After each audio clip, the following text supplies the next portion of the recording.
यह कहानी है एक छोटे से गांव की, जहां एक भोली भाली लड़की सुमन रहती थी। सुमन बहुत ही मेहनती और ईमानदार थी। वह अपने माता पिता की इकलौती बेटी थी और उनका बहुत ध्यान रखती थी। सुमन का सपना था कि वह एक दिन पढ़ लिख कर बड़ी अफसर बने और अपने गांव का नाम रोशन करे। एक दिन गांव में एक बड़ा मेला लगा।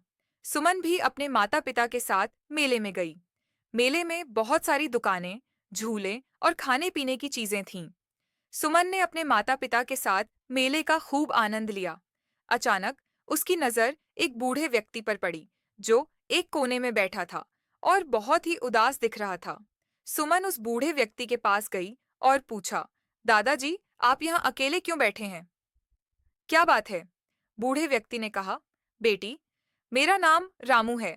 मैं इस मेले में अपना सामान बेचने आया था, लेकिन मेरा सारा सामान चोरी हो गया। अब मेरे पास घर लौटने के लिए पैसे भी नहीं हैं। सुमन ने सोचा कि इस बूढ़े व्यक्ति की मदद करनी चाहिए।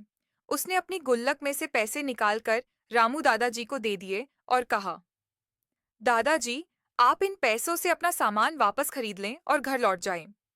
रामू दादाजी ने सुमन का आभार व्यक्त किया और कहा, बेटी, तुम्हारे इस उपकार को मैं कभी नहीं भूलूंगा। भगवान तुम्हें हमेशा खुश रखें। सुमन ने मुस्कुराते हुए कहा, दादाजी, मदद करने से जो खुशी मिलती है, वह किसी भी दौलत से बढ़कर होती है। रामू दादाजी खुश होकर वहां से चले गए। सुमन के माता पिता ने भी उसकी सराहना की और कहा, बेटी, हमें तुम पर गर्व है। तुम्हारा दिल बहुत बड़ा है। सुमन की इस नेक दिली की चर्चा पूरे गांव में होने लगी। सब लोग सुमन की तारीफ करते नहीं थकते थे।